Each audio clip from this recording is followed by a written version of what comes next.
नमस्कार दोस्तों, मैं आचार्य के शास्त्री सूर्य ज्योतिष में आपका स्वागत करता हूं। मित्रों, आज की जो चर्चा रहेगी हमारी वो कन्या राशि वाले जातकों के लिए रहेगी कि कन्या राशि के जातकों के लिए ग्रह गोचर जनवरी 2024 में आपके लिए क्या फल लेकर के आया है। जनवरी 2024 का मासिक राशि फल आपके लिए बताएंगे कि ग्रह गोचर आपका स्वास्थ्य कैसा रखेंगे, आपकी शिक्षा कैसी रहेगी, लव रिलेशन कैसे रहेंगे, संतान के साथ आपका संबंध कैसा रहेगा, दाम्पत्य जीवन किस प्रकार से आपका रहेगा, भाग्य कितना साथ देगा, कैरियर कैसा रहेगा आपका, व्यापार कैसा चलेगा, नौकरी करेंगे या व्यापार करेंगे, ये आपके जीवन में कितनी बढ़ोतरी होगी, कितनी उन्नति होगी, ये सब चीजें हम बहुत आसान तरीके से शास्त्रोगत आपको बताएंगे। क्योंकि हमारा जो कार्यक्रम है वो शास्त्रों के आधार पर ही है, इसमें कोई मिथ्या बातें नहीं जोड़ी गई और ना ही ज्योतिष मिथ्या बातों का समर्थन करती। तो मित्रों, ये सारी चीजें आप ग्रह गोचर घटनाओं के आधार पर समझ पाते हैं। अब तक आप बहुत परेशान रहे, 2022 से लेकर के 2023 तक आपके लिए बहुत परेशानी रही, क्योंकि ग्रह गोचर उस समय बहुत उलट सुलट चल रहे थे। उनका प्रभाव आपका नेगेटिव बहुत आया। आपका व्यापार नहीं चल रहा था, दाम्पत्य जीवन बढ़िया नहीं चल रहा था, आपके परिवार में डिस्टर्बेंस हो रहा था, आपके धन जितना आप मेहनत कर रहे थे उतना नहीं कमा पा रहे थे, आपकी जो इच्छाएं थी वो पूरी नहीं हो पाई, भाग्य ने साथ नहीं दिया आपका, सब तरह से आप लुटे पिटे से महसूस कर रहे थे। तो मित्रों, मैं अब आपको बता दूं कि जो आपने अब तक परेशानियां उठाई, जो आपके जीवन में संघर्ष और कलेश रही, चाहे वो कोर्ट का रहा हो, चाहे आपके हेल्थ इश्यूज रहे हो, वो सब अब आपके लिए बहुत बखूबी ये ग्रह फिर दोबारा से, देखिए रात्रि के बाद फिर सुबह आती है, ये ग्रह चाल इसी तरह से अप डाउन जीवन में होता रहता है। क्योंकि जैसे जैसे ग्रह आगे पीछे चलते हैं, जैसे जैसे आपके अकॉर्डिंग काम करते हैं, वो आपके जीवन में भी उसी प्रकार का फल देते हैं। तो मित्रों, अब आपके लिए ये बहुत बेनिफिट वाले ग्रह हो गए हैं। और मैं आपको लोग ग्रह चार के हिसाब से बताऊं तो कन्या राशि वाले जातकों के लिए लगन में ही आपकी राशि पर ही केतु विराजमान है। केतु देव आ गए हैं अब, और तीसरे भाव में आपके बुध और शुक्र बैठे हुए हैं, चौथे भाव में मंगल और सूर्य चल रहे हैं, छठे भाव में आपके शनिदेव चल रहे हैं, और सातवें भाव में आपके राहु देव बैठे हुए हैं, अष्टम भाव में गुरुदेव बैठे हुए हैं। तो इस हिसाब से जो ग्रह गोचर हैं आपके लिए, ये जो आपको परेशानियां अब तक बहुत ज्यादा दे रहे थे, उसमें कुछ निजात मिलेगी और कुछ आपके लिए संभावना अच्छा बनने की होगी। तो आपकी राशि के स्वामी कौन है? वो बुध देव है। लास्ट में आपके लिए छोटे छोटे उपाय भी बताऊंगा, उनको आप करिए तो मैं समझता हूं कि आपका महीना बहुत अच्छा रहेगा, ये वर्ष भी आपका अच्छा होने वाला है। तो केतु देव आपके बैठे हुए हैं राशि के ऊपर, चंद्रमा के ऊपर, तो आपको सबसे पहली बात तो मानसिक चिंताएं ज्यादा रहेंगी आपके, क्योंकि राहु की भी दृष्टि वहीं पर आ रही है, तो मानसिक चिंताएं ज्यादा बनी रहेंगी।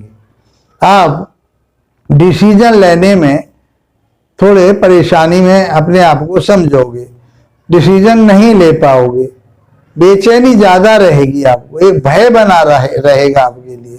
उन सारी चीजों से आपको बचना पड़ेगा, उसके लिए मैं उपाय भी आपको बताऊंगा। तो हेल्थ इश्यूज की बात करें आपके, तो आपके जो स्वामी है बुध देव, वो इस समय तीसरे भाव में पराक्रम भाव में विराजमान है। दूसरा, वह 7 जनवरी को आपके धनु राशि में चौथे भाव में आ जाएंगे मंगल के साथ। तो आपके अंदर एक ऊर्जा, एक पावर, एक इम्यूनिटी सिस्टम आपका मजबूत होगा। तो जब जिस व्यक्ति का इम्यूनिटी सिस्टम मजबूत होता है, रोग प्रतिरोधक क्षमता मजबूत होती है, तो फिर आदमी सारी चीजों को झेल लेता है। व्यक्ति फिर किसी तरह से निराश नहीं होता, क्योंकि शरीर उसका मजबूत होता है। तो आप हेल्थ की तरफ से तो चिंता ना करें, हेल्थ तो आपकी बहुत अच्छी रहने वाली है। बुद्धि विवेक ज्ञान भी आपके पास बहुत है, वो भी अच्छा रहने वाला है, बशर्ते आप अपने माइंड को चौतरफा ना भगाएं, उसको कंट्रोल में रखें, मेडिटेशन का सहारा लें। सबसे बड़ी बात मेडिटेशन का सहारा लें। आप किसी धर्म कर्म से जुड़ें, किसी ऐसी संस्था से जुड़ें जो धार्मिक संस्था हो, वहां जाकर के आपको इन सारी चीजों से निजात मिल सकती है, क्योंकि मन आपका भटकेगा और मन का भटकाव अच्छा नहीं होता। क्षणे रुष्टा क्षणे तुष्टा वाली कहानी होगी आपके अंदर, एक एग्रेसी आएगी आपके अंदर, तो इन सारी चीजों से बचना पड़ेगा। बात बात पर नाराज हो जाना, बात बात पर आप किस बात पर आप अपने आप एक एग्रेसी ले आए, क्रोध ले आए, वो अच्छा नहीं। उससे क्या होगा, ब्लड प्रेशर की परेशानी आ सकती है आपके लिए, त्वचा रोग हो सकते हैं आपके लिए, और मतलब पित्त विकार आपके लिए हो सकते हैं, इसलिए उससे बचना पड़ेगा। बात करते हैं आपके हम शिक्षा की, तो हम देखते हैं कहां से, पंचम भाव से देखें। पांचवा भाव शिक्षा का होता है, आपके संतान का होता है, लव रिलेशन का होता है, इच्छाओं का होता है। तो ये सारी चीजें आपके शेयर मार्केट का होता है, ये सब चीजें हम वहां से देखते हैं। तो आपके लिए ये मान के चलिए कि वहां के जो स्वामी है वो शनिदेव बैठते हैं, वो छठे भाव में चले गए। शनिदेव का छठे भाव में बैठना बुरा नहीं कहा गया, वैसे आपकी राशि के अनुसार शनिदेव श्रेष्ठ माने गए।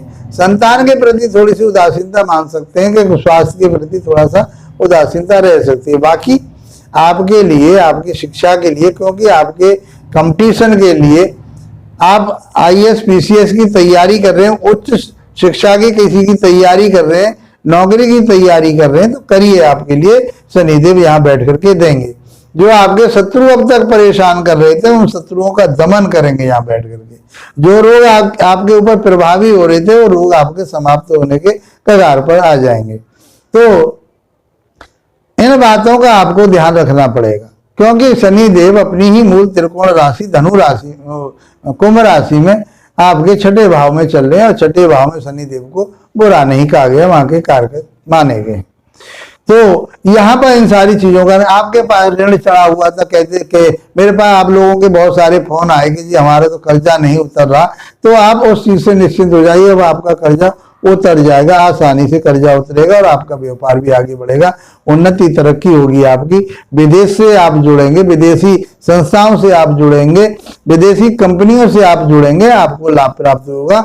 विदेश में जाकर के आप जाना चाह रहे थे, सेटल होना चाह रहे थे, बिल्कुल जाइए, इस पीरियड में आप जाकर के लाभ प्राप्त कर सकते हैं। तो शिक्षा आपकी बढ़िया रहने वाली। लव रिलेशन के लिए भी थोड़ी सी उदासीनता रहेगी, फिर भी कुल मिला करके आपका लव रिलेशन बढ़िया चलने वाला, कोई खराबी नहीं। शेयर मार्केट में आप पैसा सोच समझ करके खर्च कीजिए, सोच समझ करके लगाइए। तो आपके दाम्पत्य जीवन की बात करें हम, तो दाम्पत्य जीवन के लिए आपके वहां राहु देव बैठे हो, तो नोकझोंक हो सकती है, केतु की दृष्टि आ रही है। तो दाम्पत्य जीवन को आप अपने मजबूत बनाने के लिए क्या करना है कि आपको उन सारी तीखेपन से जो आपकी अंदर एक एग्रेसी आएगी, उस सारी चीजों से बचना पड़ेगा। तो दाम्पत्य जीवन पर कहीं कटुता के भाव नजर आ रहे हैं, तो नोक झोंक ना करें आपस में, वो सारी चीजों का ध्यान रखना पड़ेगा। पार्टनरशिप को भी में भी आपके भी डिस्टर्बेंस हो सकता है, यदि आप प्लानिंग के आधार पर।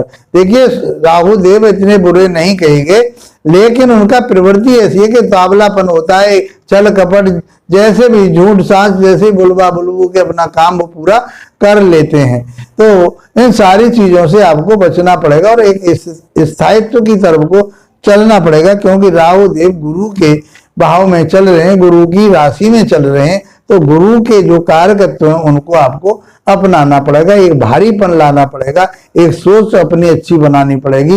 एक न्याय प्रिय सोच पर आप चलते हैं तो आपका व्यापार भी चलेगा और आपकी पार्टनरशिप बहुत अच्छी चलेगी। अन्यथा आपकी पार्टनरशिप में और आपके दाम्पत्य जीवन में कहीं न कहीं उतार चढ़ाव आने की संभावना बनती है।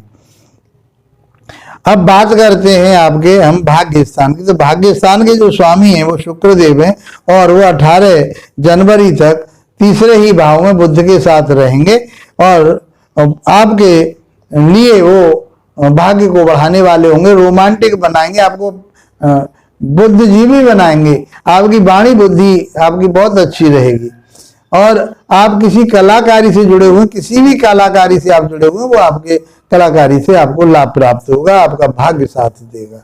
छोटे भाई बहनों के साथ अच्छे तालमेल रहेंगे आपके, और उनसे भी आपको लाभ प्राप्त होगा ही होगा। बात करें हम आपके कैरियर भाव की, तो कैरियर भाव के स्वामी भी बुध देव बनते हैं। लगन के स्वामी भी बुध देव हैं, कैरियर के स्वामी बुध देव हैं। तो बुध देव तो आपको बहुत अच्छी स्थिति में चल रहे हैं और शुक्र के साथ हैं। बुध देव 7 जनवरी को चौथे भाव में आ जाएंगे, तो भूमि भवन वाहन आपके लिए दिलवाएंगे। आप किसी इलेक्ट्रिकल सामान से जुड़े हुए हैं, इलेक्ट्रिकल चीजों से जुड़े हुए हैं, उसमें भी आपको लाभ दिलवाएंगे।